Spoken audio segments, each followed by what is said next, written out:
Hello friends, welcome to knowledge centre. നമ്മുടെ SCERT ക്ലാസ്സിൽ ഇപ്പോൾ 7ാം ക്ലാസ്സിലെ സബ്ജക്ട്സ് ആണല്ലേ പഠിച്ചുകൊണ്ടിരിക്കുന്നത്. ഇന്ന് നമുക്ക് സോഷ്യൽ സയൻസ് പഠിക്കാം. സോഷ്യൽ സയൻസിലെ പാർട്ട് 1 ടെക്സ്റ്റ് ബുക്കാണിത്. ഈ ഒരു പാർട്ട് 1ൽ നമ്മൾ ആദ്യത്തെ 3 ചാപ്റ്റേഴ്സ് കംപ്ലീറ്റ് ചെയ്തിട്ടുണ്ട്. ഇന്ന് നമുക്ക് അനീതിയിൽ നിന്ന് നീതിയിലേക്കുള്ള 4ാമത്തെ ചാപ്റ്ററാണ് പഠിക്കാനുള്ളത്. കുറച്ച് ഇമ്പോർട്ടൻ്റ് ഉള്ള ചാപ്റ്ററാണിത്. സ്കിപ്പ് ചെയ്യാതെ ക്ലാസ് മുഴുവൻ കാണാൻ ശ്രമിക്കണേ. ഈ ഒരു ക്ലാസ് നിങ്ങൾക്ക് യൂസ്ഫുൾ ആവുകയാണെങ്കിൽ ഒന്ന് ലൈക്ക് ചെയ്യാനും അതുപോലെ നിങ്ങളുടെ അഭിപ്രായങ്ങളൊന്ന് കമൻറ്റ് ചെയ്യാനും മറക്കരുത്.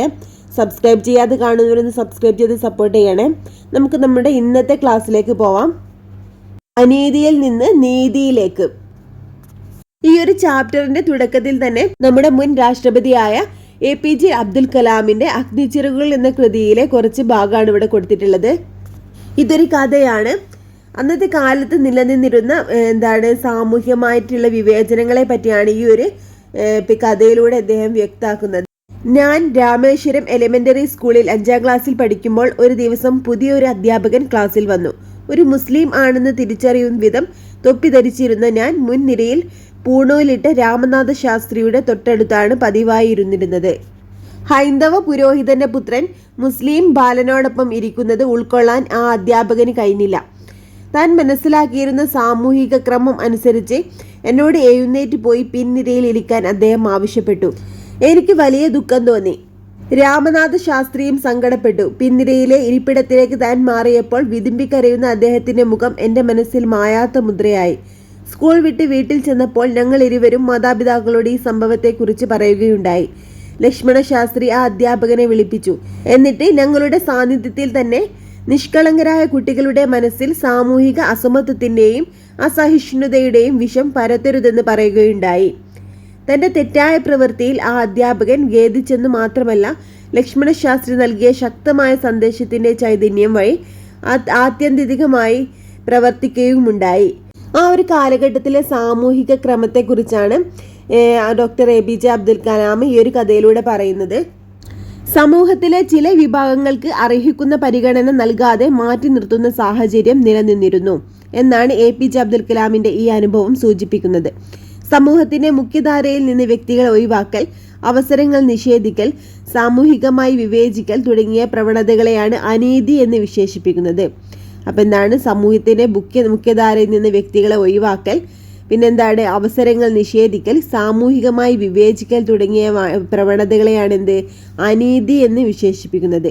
മുൻവിധിയോടെ ചില സാമൂഹിക വിഭാഗങ്ങളുടെ അവരുടെ ജാതിയുടെയോ മതത്തിൻ്റെയോ വർഗത്തിൻ്റെയോ പേരിൽ ഒഴിവാക്കിയിരുന്നു. കഴിവുകൾ ഉണ്ടായിട്ടും തൊഴിൽ, വിദ്യാഭ്യാസവും അവസരങ്ങളും നിഷേധിക്കുക, അവസരങ്ങൾ ഉണ്ടായിട്ട് നൽകാതിരിക്കുക, വ്യക്തി എന്ന നിലയിലുള്ള പരിഗണനകൾ കൊടുക്കാതിരിക്കുക തുടങ്ങിയ പ്രവർത്തികളിലൂടെയും ചില സാമൂഹിക വിഭാഗങ്ങളെ അരികുകളിലേക്കാക്കിയിരുന്നു. ഇനി ഈ ഒരു ചാപ്റ്ററിൽ സാമൂഹിക നീതി നേടിയെടുക്കുന്നതായിട്ട് നേതൃത്വം നൽകിയ പ്രധാന വ്യക്തികളെ കുറിച്ചും സംഭവങ്ങളെ കുറിച്ചാണ് ഈ ഒരു പാഠഭാഗത്ത് പറയുന്നത്. ഇനി അരിക്, വശം, പാർശ്യം എന്നൊക്കെയുള്ള പദങ്ങൾ നിങ്ങൾ പരിചയമുള്ളതല്ലേ? എന്തെല്ലാം അർത്ഥത്തിലാണ് ഈ വാക്കുകൾ സാധാരണയായിട്ട് ഉപയോഗിക്കുന്നത്? തുല്യ പരിഗണന ലഭിക്കേണ്ട ഇടങ്ങളിൽ നിന്ന് ചില വിഭാഗങ്ങളെ മാറ്റി നിർത്തുന്ന പ്രക്രിയയാണ് അരികുവൽക്കരണം അല്ലെങ്കിൽ പാർശ്വവൽക്കരണം, മാർജിനലൈസേഷൻ എന്നൊക്കെ പറയുന്നത്. സമൂഹത്തിൽ അരികുവൽക്കരണം നടക്കുന്നതിന് പല കാരണങ്ങൾ കൊണ്ടാണ്. ഇനി ഇവിടെ വെള്ളപ്പൊക്കത്തിന്റെയും ഉരുൾപൊട്ടലിന്റെയൊക്കെ ചിത്രം കൊടുത്തിട്ടുണ്ട്. പ്രകൃതി ദുരന്തങ്ങൾ അല്ലെങ്കിൽ മനുഷ്യനിർമ്മിത ദുരന്തങ്ങൾ എന്നിവയിൽ സ്വന്തമായുണ്ടായിരുന്ന വസ്തുവകകൾ നഷ്ടപ്പെടുന്നതിലൂടെ അരികുവൽക്കരണം ഉണ്ടാകുന്നു. വെള്ളപ്പൊക്കം, ഭൂമികുലുക്കം, ഉരുൾപൊട്ടൽ, കടൽക്ഷോഭം മുതലായ പ്രകൃതി ദുരന്തങ്ങൾ വഴിയും യുദ്ധം, അപകടങ്ങൾ, വ്യവസായശാലകളിലെ ദുരന്തങ്ങൾ മുതലായ മനുഷ്യനിർമ്മിത ദുരന്തങ്ങൾ വഴിയും അരികുവൽക്കരണം സംഭവിക്കുന്നു. അപ്പം എന്തൊക്കെയാണ് പ്രകൃതി ദുരന്തങ്ങൾ? എന്തൊക്കെയാണ് കൊടുത്തിട്ടുള്ളത്? ഭൂമികുലുക്കം, വെള്ളപ്പൊക്കം, ഉരുൾപൊട്ടൽ, കടൽക്ഷോഭം തുടങ്ങിയ പ്രകൃതി ദുരന്തങ്ങളും, യുദ്ധം, അപകടങ്ങൾ, വ്യവസായശാലകളിലെ ദുരന്തങ്ങൾ മുതലായ മനുഷ്യനിർമ്മിത ദുരന്തങ്ങൾ വഴി അരികുവൽക്കരണം സംഭവിക്കുന്നു. ജാതി, മത, ഗോത്ര, ലിംഗ പദവികളിലെ വ്യത്യാസത്തിന്റെ അടിസ്ഥാനത്തിൽ ചിലരെ മനഃപൂർവ്വം ഒഴിവാക്കുന്നത് വഴി അരികുവൽക്കരണം സംഭവിക്കുന്നു. വിദ്യാഭ്യാസത്തിലുള്ള അവസരം നിഷേധിക്കുന്നത് ഇതിന് ഉദാഹരണമാണ്. അപ്പോൾ പ്രകൃതി ദുരന്തങ്ങൾ, മനുഷ്യനിർമ്മിത ദുരന്തങ്ങൾ, അതുപോലെ ജാതി, മത, ഗോത്ര, ലിംഗ പദവികളിലെ വ്യത്യാസത്തിന്റെ അടിസ്ഥാനത്തിൽ ചിലരെ മനഃപൂർവ്വം ഒഴിവാക്കുന്നത് വഴി അരികുവൽക്കരണം സംഭവിക്കുന്നു. വിദ്യാഭ്യാസത്തിന്റെ അവസരം നിഷേധിക്കുന്നതും അരികുവൽക്കരണത്തിനൊരു ഉദാഹരണമാണ്. ഇനി ആരൊക്കെയാണ് സമൂഹത്തിൽ അരികുവൽക്കരണം നേരിടുന്നത്? സമൂഹത്തിൽ അരികുവൽക്കരണപ്പെടുകയും വിവേചനം നേരിടുകയും ചെയ്യുന്ന നിരവധി വിഭാഗങ്ങളുണ്ട്. സ്ത്രീകൾ, ട്രാൻസ്ജെൻഡറുകൾ, ദളിതർ, ഗോത്രവിഭാഗക്കാർ, ന്യൂനപക്ഷങ്ങൾ, ദാരിദ്ര്യം നേരിടുന്നവർ, അഭയാർത്ഥികൾ, ഭിന്നശേഷിക്കാർ, ജയിൽ മോചിതർ തുടങ്ങിയവർ ഇതിനുദാഹരണങ്ങളാണ്. ഇനി ഇവിടെ ഒരു ബോക്സ് കൊടുത്തിട്ടുള്ളതാണ്. ഊരൂട്ടമ്പലത്തെ സർക്കാർ UP വിദ്യാലയം ഇനി അയ്യങ്കാളി പഞ്ചമി സ്മാരക വിദ്യാലയം. തിരുവനന്തപുരം ഊരൂട്ടമ്പലം സർക്കാർ UP സ്കൂൾ ഇനി മുതൽ അയ്യങ്കാളി പഞ്ചമി സ്മാരക ഗവൺമെന്റ് UP സ്കൂൾ എന്നറിയപ്പെടും. കുടിപ്പള്ളിക്കുടമായിരുന്ന ഊരൂട്ടമ്പലം ഗവൺമെന്റ് UPASലായിരുന്നു ചരിത്രം മാറ്റിമറിച്ച സമരത്തിന് അയ്യങ്കാളി തുടക്കം കുറിച്ചത്. പഞ്ചമി എന്ന ദളിത് ബാലികയെ സ്കൂളിൽ പഠിക്കാൻ അനുവദിക്കാത്തതിൽ പ്രതിഷേധിച്ച് പഞ്ചമിയുടെ കൈ പിടിച്ച് അയ്യങ്കാളി സ്കൂളിലേക്ക് വരികയും സ്കൂളിൽ കയറ്റിയിരുത്തുകയും ചെയ്തു. പഞ്ചമി കയറുന്നതിന്റെ ഭാഗമായി ജന്മിമാർ സ്കൂളിന് തീവച്ചു. പകുതി കത്തിയ ബെഞ്ച് ഉൾപ്പെടെയുള്ള അവശേഷിപ്പുകൾ ഇന്നും സ്കൂൾ മ്യൂസിയത്തിൽ കാണാം. അപ്പോൾ ഊരൂട്ടമ്പലം ലഹളയെ കുറിച്ച് നമുക്കറിയാം അല്ലേ. അപ്പോൾ ഈ ഒരു ഊരൂട്ടമ്പലത്തെ സർക്കാർ UP വിദ്യാലയം ഇനി എന്താണ്? അയ്യങ്കാളി പഞ്ചമി സ്മാരക വിദ്യാലയം എന്നാണ് അറിയപ്പെടുന്നത്. താഴ്ന്ന ജാതി എന്ന് കരുതപ്പെട്ടവർക്ക് ചരിത്രപരമായ വിദ്യാഭ്യാസം അവസരങ്ങൾ ഉയർന്ന ജാതി എന്ന് കരുതപ്പെട്ടവർ നിഷേധിച്ചിരുന്നു. വിദ്യാഭ്യാസം നിഷേധിക്കപ്പെട്ടവർക്ക് തുല്യാവസരങ്ങൾ ലഭ്യമാക്കുവാൻ മഹാത്മാഗാന്ധി അയ്യങ്കാളി പരിശ്രമിച്ചു. വിദ്യാഭ്യാസത്തെ സാമൂഹിക പരിവർത്തനത്തിനുള്ള ഒരു ഉപാധി എന്ന് തിരിച്ചറിഞ്ഞതാണ് അയ്യങ്കാളിയുടെ പ്രവർത്തന മഹത്വം. ദളിത് വിഭാഗങ്ങൾക്ക് വാഹനങ്ങളിൽ സഞ്ചരിക്കാനും പൊതുവഴിയിൽ നടക്കാനും നല്ല വസ്ത്രങ്ങൾ ധരിക്കാനും വിദ്യാഭ്യാസം നേടാനും അവകാശമില്ലാതിരുന്ന കാലമായിരുന്നു മുമ്പ് നിലനിന്നിരുന്നത്. അടിസ്ഥാന സൗകര്യങ്ങൾ, അന്തസ്സ്, തുല്യത, സ്വാതന്ത്ര്യം എന്നിവയെല്ലാം നിഷേധിക്കപ്പെട്ട അവസ്ഥ ഇവർക്കുണ്ടായിരുന്നു. ജാതിയുടെ അടിസ്ഥാനത്തിലുള്ള ഇത്തരം വിവേചനങ്ങൾ ഗുരുതരമായ മനുഷ്യാവകാശ ലംഘനമാണ്. അതിനെ പ്രതിരോധിക്കാൻ വിദ്യാഭ്യാസമാണ് വേണ്ടത് എന്നതായിരുന്നു അരികുവൽക്കരിക്കപ്പെട്ട ജനതയുടെ ഉന്നമനത്തിനു വേണ്ടി പ്രവർത്തിച്ച പല മഹത് വ്യക്തികളുടെയും നിലപാട്. വിദ്യ കൊണ്ട് പ്രബുദ്ധരാവുക എന്ന സന്ദേശം നൽകിയ ശ്രീനാരായണ ഗുരുവും മറ്റു നവോത്ഥാന നേതാക്കളും ആധുനിക വിദ്യാഭ്യാസത്തിന് പ്രചാരം നൽകി.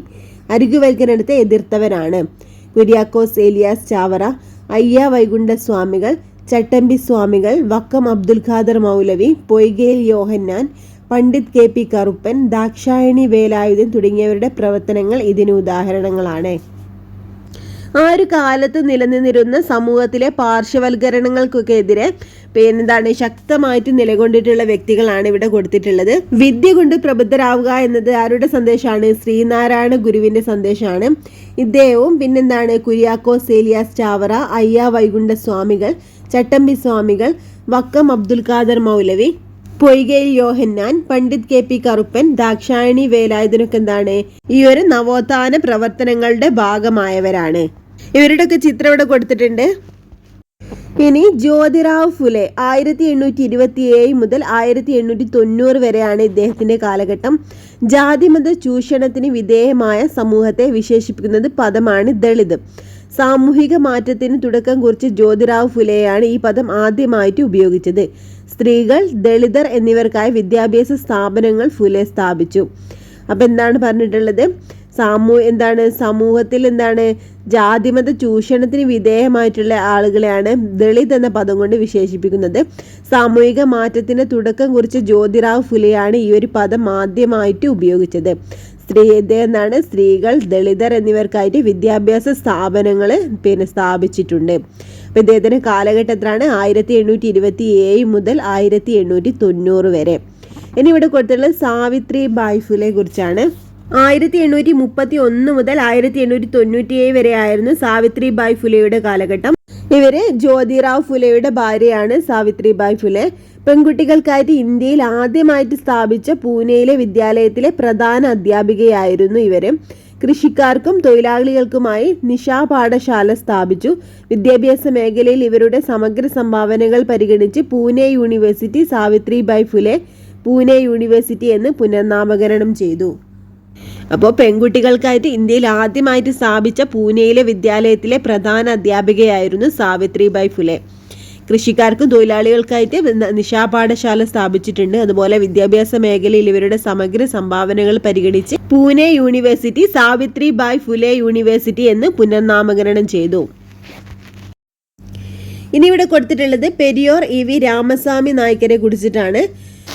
1879 മുതൽ 1973 വരെയാണ് ഇദ്ദേഹത്തിന്റെ കാലഘട്ടം. സ്വാഭിമാന പ്രസ്ഥാനത്തിന്റെ സ്ഥാപകനും ഇന്ത്യയിലെ പ്രധാന ജാതി വിരുദ്ധ സമര നായകരിൽ ഒരാളുമാണ് ഇദ്ദേഹം. സാമൂഹിക പരിഷ്കർത്താവായ ഇദ്ദേഹം ബ്രാഹ്മണാധിപത്യത്തിലൂന്നിയുള്ള സാമൂഹ്യ വിവേചനത്തിനെതിരെ നിലകൊണ്ടു. സ്ത്രീ വിദ്യാഭ്യാസത്തിന്റെ പ്രാധാന്യത്തെക്കുറിച്ച് ബോധ്യപ്പെടുത്തി പ്രവർത്തിച്ച വ്യക്തി കൂടിയായിരുന്നു പെരിയോർ. അപ്പൊ ഇ വി രാമസ്വാമി നായ്ക്കനാണ് പെരിയോർ എന്നറിയപ്പെടുന്നത്. ഇദ്ദേഹത്തിന്റെ കാലഘട്ടത്തിലാണ് 1879 മുതൽ 73 വരെയാണ്. ഇമ്പോർട്ടൻ്റ് ആണ് കേട്ടോ, അതൊക്കെ നോട്ട് ചെയ്യണേ.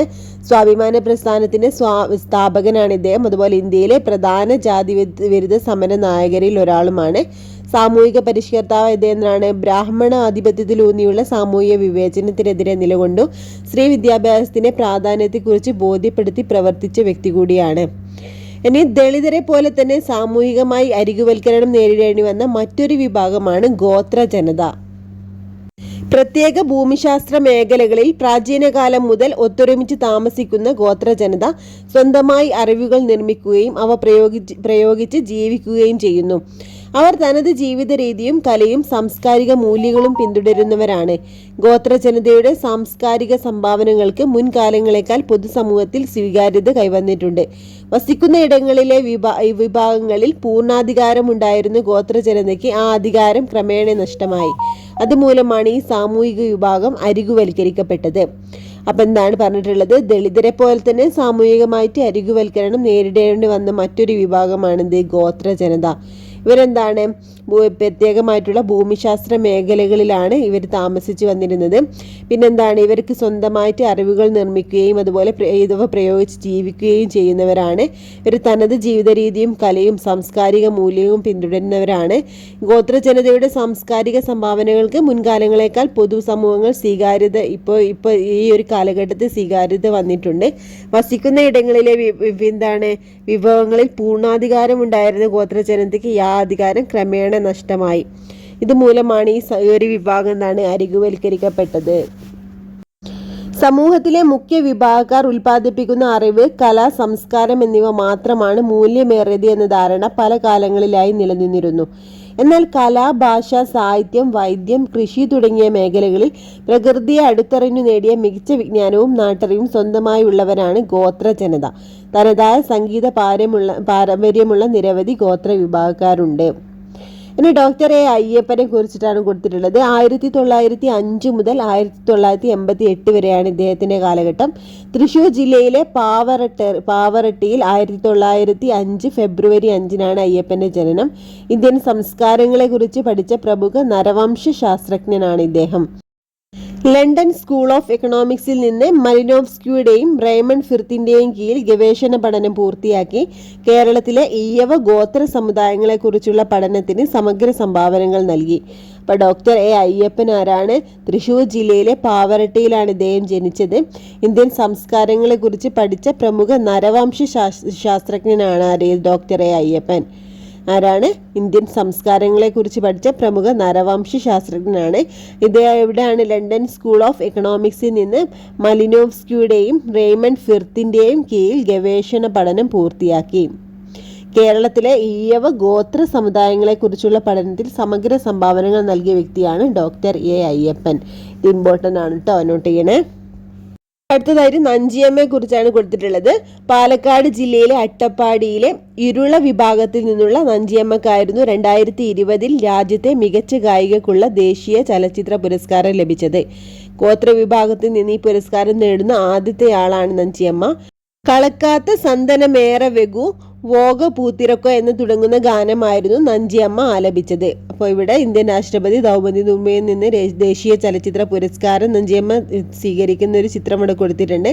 ഇവർക്ക് എന്താണ് ദേശീയ ചലച്ചിത്ര പുരസ്കാരം ഏത് വർഷമാണ് ലഭിച്ചത് നമുക്ക് ഡൗട്ട് ഉണ്ടാവും. ഇത് ഇമ്പോർട്ടൻ്റ് ആണ്, നോട്ട് ചെയ്യണേ. 2020 രാജ്യത്തെ മികച്ച ഗായികക്കുള്ള ദേശീയ ചലച്ചിത്ര പുരസ്കാരമാണ് നഞ്ചിയമ്മയ്ക്ക് ലഭിച്ചത്. പാലക്കാട് ജില്ലയിലെ അട്ടപ്പാടിയിലാണ്. അതുപോലെ തന്നെ ഇരുള വിഭാഗത്തിൽ നിന്നുള്ള വ്യക്തിയാണ് നഞ്ചിയമ്മ. ഇനി വൈവിധ്യമാർന്ന വാദ്യോപകരണങ്ങൾ നിർമ്മിച്ച് ഉപയോഗിക്കുന്നതിനുള്ള ശേഷിയും അവർക്ക് ഗോത്ര വിഭാഗത്തിനുണ്ട്. ഗോത്ര വിഭാഗങ്ങളുമായിട്ട് ബന്ധപ്പെട്ടിട്ടുള്ള കുറച്ച് ചിത്രമാണ് ഇവിടെ കൊടുത്തിട്ടുള്ളത്. പെറെ, തുടി, നാട്ടിപ്പണി, ദവിൽ ഇവയുടെ ഒക്കെ ചിത്രമാണ് ഇവിടെ കൊടുത്തിട്ടുള്ളത്. പെറെ, തുടി, ദവിലൊക്കെ എന്താണ്? ഇവർ നിർമ്മിച്ചിട്ടുള്ള വാദ്യോപകരണങ്ങളാണ്. കേരളത്തിലെ അറിയപ്പെടുന്ന നാടക സിനിമാ പ്രവർത്തകയായ നിലമ്പൂർ ആയിഷയുടെ ഒരു അനുഭവക്കുറിപ്പാണ് ഇവിടെ കൊടുത്തിട്ടുള്ളത്.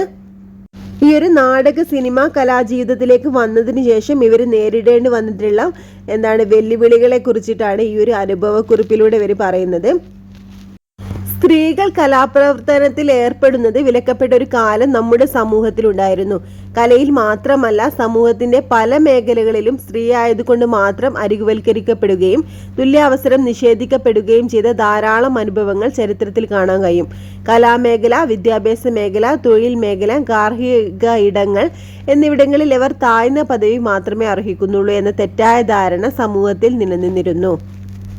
അടുത്തതായിട്ട് ഇവിടെ പണ്ഡിത രമാബായിയെ കുറിച്ചിട്ടാണ് കൊടുത്തിട്ടുള്ളത്. 1858 മുതൽ 1922 വരെയാണ് പണ്ഡിത രമാബായിയുടെ കാലഘട്ടം. 1858 മുതൽ 1922 വരെ. 19ാം നൂറ്റാണ്ടിൽ സ്ത്രീകളുടെ അവകാശത്തിനും ശാക്തീകരണത്തിനുമായിട്ട് പ്രവർത്തിച്ച ഇന്ത്യയിലെ സാമൂഹിക പരിഷ്കർത്താക്കളിൽ പ്രധാനപ്പെട്ട വ്യക്തിയാണ് പണ്ഡിത രമാബായി. വിധവകളുടെ വിദ്യാഭ്യാസവും ക്ഷേമവും പ്രധാന പ്രവർത്തന മേഖലയായിരുന്നു. ഇന്ത്യയിലെ സ്ത്രീകളുടെ അവസ്ഥയെക്കുറിച്ച് പഠിക്കുകയും പ്രശ്നങ്ങൾ പരിഹരിക്കാൻ വേണ്ട പ്രവർത്തനങ്ങൾക്ക് നേതൃത്വം നൽകുകയും ചെയ്തു. അപ്പോൾ 19ാം നൂറ്റാണ്ടിൽ സ്ത്രീകളുടെ അവകാശത്തിനും ശാക്തീകരണത്തിനുമായിട്ട് പ്രവർത്തിച്ച ഇന്ത്യയിലെ സാമൂഹിക പരിഷ്കർത്താക്കളിൽ പ്രധാനപ്പെട്ട വ്യക്തിയായിരുന്നു പണ്ഡിത രമാബായി. വിധവകളുടെ വിദ്യാഭ്യാസവും ക്ഷേമവും പ്രധാന പ്രവർത്തന മേഖലയായിരുന്നു. 1858 മുതൽ 1922 വരെയാണ് ഇവരുടെ കാലഘട്ടം. ഇനി ഇവിടെ രണ്ട് വ്യക്തികളെ കുറിച്ച് കൊടുത്തിട്ടുണ്ട്. ഡോക്ടർ പൂന്നൻ ലൂക്കോസ്, അതുപോലെ EK ജാനകി അമ്മാളും. ഡോക്ടർ പൂന്നൻ ലൂക്കോസ് 1886 മുതൽ 1976 വരെയുള്ള കാലഘട്ടമാണ്. ഇന്ത്യൻ സർവകലാശാലകൾ സ്ത്രീകൾ MBBS പ്രവേശനം നൽകാത്തതിനാൽ ലണ്ടൻ യൂണിവേഴ്സിറ്റിയിൽ നിന്ന് ഇവർ ബിരുദം കരസ്ഥമാക്കി. കേരളത്തിൽ വൈദ്യശാസ്ത്രത്തിൽ ബിരുദം നേടി ആദ്യ വനിത എന്ന നിലയിൽ പ്രശസ്തയായി. തിരുവിതാംകൂർ ലെജിസ്ലേറ്റീവ് കൗൺസിലിലെ ആദ്യ വനിതാ പ്രതിനിധിയായിരുന്നു. അപ്പം ഡോക്ടർ പൂന്നൻ ലൂക്കോസ് ആരാണ്? ഇന്ത്യൻ സർവകലാശാലകൾ സ്ത്രീകൾക്ക് MBBS പ്രവേശനം നൽകാത്തതിനാൽ ലണ്ടൻ യൂണിവേഴ്സിറ്റിയിൽ നിന്നിവർ ബിരുദം കരസ്ഥമാക്കി. കേരളത്തിൽ വൈദ്യശാസ്ത്രത്തിൽ ബിരുദം നേടിയ ആദ്യ വനിത ആരായിരുന്നു? ഡോക്ടർ പൂന്നൻ ലൂക്കോസ് ആണ്. തിരുവിതാംകൂർ ലെജിസ്ലേറ്റീവ് കൗൺസിലിലെ ആദ്യ പ്രതിനിധിയുമായിരുന്നു. ഇനി EK ജാനകി അമ്മാന്റെ കാലഘട്ടം 1897 മുതൽ 1984 വരെയാണ്. കേരളത്തിലെ തലശ്ശേരിയിൽ ജനിച്ച വിശ്വപ്രസിദ്ധയായ സസ്യശാസ്ത്രജ്ഞ കോയമ്പത്തൂരിലെ കരിമ്പ് ഗവേഷണ കേന്ദ്രത്തിൽ അത്യുൽപാദന ശേഷിയുള്ള സങ്കര ഇനം കരിമ്പ് വികസിപ്പിച്ച് ബൊട്ടാണിക്കൽ സർവേ ഓഫ് ഇന്ത്യയുടെ ആദ്യ ഡയറക്ടർ ജനറൽ 1977 രാജ്യം പത്മശ്രീ പുരസ്കാരം നൽകി ആദരിച്ചു. അപ്പോൾ കേരളത്തിലെ തലശ്ശേരിയിൽ ജനിച്ച വിശ്വപ്രസിദ്ധയായ സസ്യശാസ്ത്രജ്ഞയാണ് EK ജാനകി അമ്മ. അതുപോലെ കോയമ്പത്തൂരിലെ കരിമ്പ് ഗവേഷണ കേന്ദ്രത്തിൽ അത്യുൽപാദന ശേഷിയുള്ള സങ്കര ഇനം കരിമ്പ് വികസിപ്പിച്ചു. അതുപോലെ ബൊട്ടാണിക്കൽ സർവേ ഓഫ് ഇന്ത്യയുടെ ആദ്യ ഡയറക്ടർ ജനറലായി 1977 രാജ്യം പത്മശ്രീ പുരസ്കാരം നൽകി ആദരിച്ചിട്ടുണ്ട്. EK ജാനകി അമ്മാണ് പത്മശ്രീ ലഭിച്ചതെന്നാണ് 1977 സ്ത്രീകൾക്ക് പുറമെ ട്രാൻസ്ജെൻഡർ വിഭാഗക്കാരും ലിംഗപദവി വിവേചനം അനുഭവിക്കുന്നുണ്ട്. ട്രാൻസ്ജെൻഡർ വ്യക്തി എന്നാൽ ജനന സമയത്ത് ഒരു വ്യക്തിക്ക് നൽകിയിട്ടുള്ള ലിംഗപദവിയുമായി പൊരുത്തപ്പെടാത്ത വ്യക്തി എന്നാണ് അർത്ഥമാക്കുന്നത്. ഇതിന് ട്രാൻസ് പുരുഷനും ട്രാൻസ് സ്ത്രീയും ഉൾപ്പെടും. അപ്പം ട്രാൻസ്ജെൻഡർ വ്യക്തി ജനന സമയത്ത് ഒരു വ്യക്തി നൽകിയിട്ടുള്ള ലിംഗപദവിയുമായി പൊരുത്തപ്പെടാത്ത വ്യക്തി എന്നാണ് അർത്ഥമാക്കുന്നത്. ഇതിൽ ട്രാൻസ് പുരുഷനും ട്രാൻസ് സ്ത്രീയും ഉൾപ്പെടും. ഇനി ന്യൂനപക്ഷം എന്ന് പറഞ്ഞാൽ മൊത്തം ജനസംഖ്യയിൽ എണ്ണത്തിൽ കുറവുള്ള വിഭാഗങ്ങൾ എന്ന അർത്ഥത്തിൽ പ്രയോഗിക്കുന്ന പദമാണ് ന്യൂനപക്ഷം. അപ്പം ഇവരൊക്കെ സ്ത്രീകൾക്ക് പുറമെ ഈ ഒരു വിഭാഗക്കാരൊക്കെ സമൂഹത്തിൽ വിവേചനം അനുഭവിക്കുന്നവരാണ്. ശാരീരിക സവിശേഷത മൂലം സമൂഹത്തിലെ മറ്റ് ജനവിഭാഗങ്ങളെ അപേക്ഷിച്ച് നിത്യജീവിതത്തിൽ വ്യത്യസ്തമായ വെല്ലുവിളികൾ നേരിടുന്നവരാണ് ഭിന്നശേഷിയുള്ളവർ അല്ലെങ്കിൽ ഡിഫറൻ്റ് ഏബിൾഡ്. പലതരം ഭിന്നശേഷി വിഭാഗങ്ങളുണ്ട്. ഓരോ വിഭാഗം ഭിന്നശേഷിക്കാർക്കും സംഭവിക്കുന്ന അരികുവൽക്കരണം വ്യത്യസ്ത തരത്തിലാണ്. ഇനി ഭിന്നശേഷിക്കാരുടെ അവകാശ സംരക്ഷണ നിയമം 2016. ഭിന്നശേഷിക്കാർക്ക് വിവേചനരഹിതവും തുല്യനീതിയിലൂന്നിയതുമായ സാമൂഹിക ജീവിതം ഉറപ്പുവരുത്താൻ നിലവിൽ വന്ന നിയമമാണെന്ത്? 2016 നിലവിൽ വന്ന നിയമമാണ് ഭിന്നശേഷിക്കാരുടെ അവകാശ സംരക്ഷണ നിയമം 2016. ഇനി പാരാലിമ്പിക്സ്, ഭിന്നശേഷിയുള്ള അത്ലറ്റുകൾ മത്സരിക്കുന്ന അന്താരാഷ്ട്ര കായിക മത്സരമായ പാരാലിമ്പിക്സ് 1948 ആരംഭിച്ചത്. അപ്പോൾ പാരാലിമ്പിക്സ് എന്നാണ് ഭിന്നശേഷിക്കാർക്കുള്ള ഒരു മത്സരമാണ്. ഭിന്നശേഷിയുള്ള അത്ലറ്റുകൾക്ക് മത്സരിക്കാനുള്ള അന്താരാഷ്ട്ര കായിക മത്സരമാണിത് പാരാലിമ്പിക്സ്. 1948 പാരാലിമ്പിക്സ് ആരംഭിച്ചത്. ഇത് രണ്ടും ഇമ്പോർട്ടൻ്റ് ആണ് കേട്ടോ, നോട്ട് ചെയ്യണേ. ഇനി വിവേചനം തടയാൻ ഭരണഘടന. ഡോക്ടർ ബി ആർ അംബേദ്കർ 1891 മുതൽ 1956 വരെയാണ് ഡോക്ടർ ബി ആർ അംബേദ്കറുടെ കാലഘട്ടം. ഇന്ത്യൻ ഭരണഘടനാ ശില്പി എന്നറിയപ്പെടുന്ന ആരാണ്? Doctor B R Ambedkar. Indian ഭരണഘടനാ ശില്പിയാണ് ഡോക്ടർ ബി ആർ അംബേദ്കർ. ദളിതരുടെ സാമൂഹ്യ രാഷ്ട്രീയ ഉന്നമനത്തിന് വേണ്ടി ശക്തമായിട്ട് പ്രവർത്തിച്ചു. ഇന്ത്യയിലെ അരികുവൽകൃത വിഭാഗങ്ങളുടെ പ്രശ്നങ്ങൾ തൻ്റെ രചനകളിലൂടെ അവതരിപ്പിക്കുകയും അവർക്ക് നിയമപരമായ സംരക്ഷണം സാധ്യമാക്കുന്നതിന് വേണ്ടി നിലകൊള്ളുകയും ചെയ്തിട്ടുള്ള വ്യക്തിയാണ് ആര്? Doctor B R Ambedkar.